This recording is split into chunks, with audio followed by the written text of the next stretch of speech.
संवादी संगीत संस्था धारगळ पेडणे कला आणि संस्कृती संचालनालयाच्या जोडपालवान 10वे संवादी संगीत संमेलन घडोवन हाडटा। धारगळ पेडण्या 20, 21 आणि 22 तारखेर हे संवादी संगीत संमेलन जातले।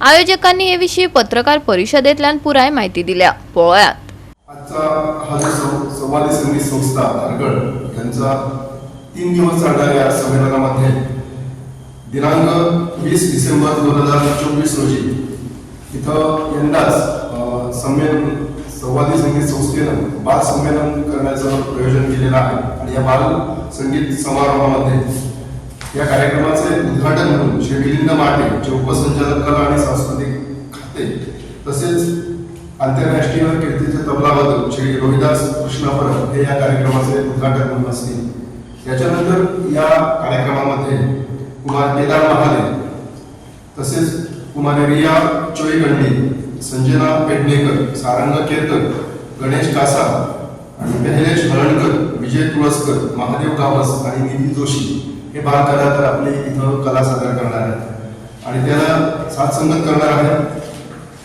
तबला गौतम परब, रुपेश पंडित, सतीश नाईक तसेच संवादिनीवर उद्देश पेडणेकर, मिहिर पेडणेकर आणि या कार्यक्रमाचं निवेदन करतील मानसी वाळवे।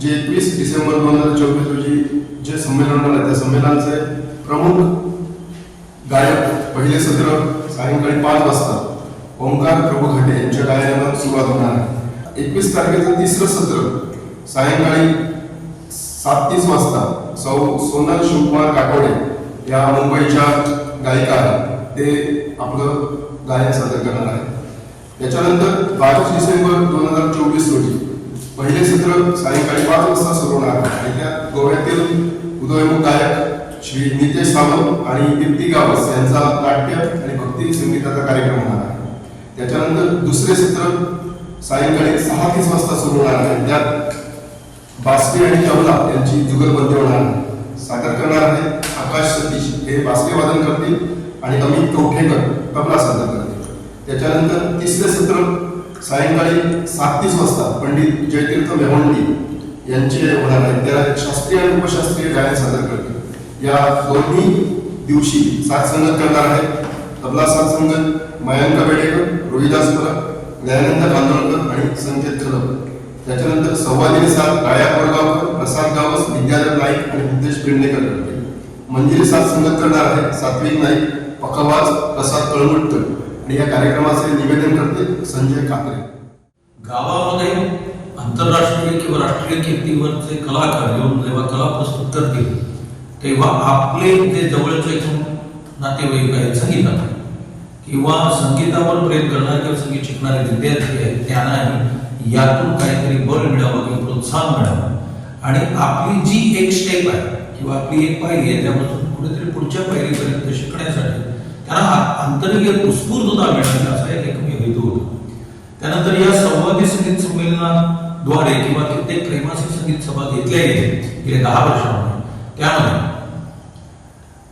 आपल्या पेडण्यातील खूपसे असे कलाकार आहेत त्यांनी आपली कला प्रस्तुत केलेली आहे गावागावामध्ये जाऊन। त्यामध्ये त्या कलाकारांनी किंवा आपल्या संस्थेच्या कलाकारांनी कुठेही मानधन घेतलेलं नाही। फक्त कला जिवंत राहावी आणि शास्त्रीय संगीत आणि उपशास्त्रीय संगीत यांचा पाठपुरावा करत करत आपण कुठेतरी या संगीताचे पाईक आहोत असं आपल्या आयुष्यामध्ये आपल्या जनमानसामध्ये किंवा आपल्या आयुष्यामध्ये त्यांना वाटावं असा एक हेतू ठेवून आम्ही हा मार्गक्रमण केलेला आहे। पुढे असं संगीतातील विद्यार्थ्यांसाठी आणि संगीतासाठी ही संस्था कार्यरत राहील। ज्या ज्या विद्यार्थ्यांना ज्या ज्या संगीतातील कलाकार आर्थिक पाठबळ जर असेल तर ते सुद्धा ही संवादी संगीत संस्था द्यायला तत्पर आहे। यावर्षी बालसंगीत संमेलन आम्ही 20 डिसेंबर 2024 रोजी धारेश्वर देवस्थान येथे प्रस्तुत करण्याचा एक मानस ठेवलेला आहे आणि ते आम्ही प्रस्तुत करतो। इतके 9 वर्षामध्ये आम्ही खूप प्रयत्न केले पण असा एक विचार आला की त्या मुलांनी स्वतः आधी आपली तयारी करावी कारण संगीतामध्ये कुठलाही विद्यार्थी तयार होणं तर त्याला किमान 10 वर्ष लागतात पण एक मुलांना प्रोत्साहन मिळावं म्हणून 4-5 वर्ष आपल्या गुरुकडे शिकलेले आहेत आणि ज्यांना आत्मविश्वास आहे की संगीत संमेलनामध्ये गेल्यानंतर 25 मिनिटं ते 30 मिनिटं आपली कला प्रस्तुत करू शकतो असे विद्यार्थी आम्ही शोधता यावर्षी आम्हाला त्यातले काहीसे जवळजवळ 9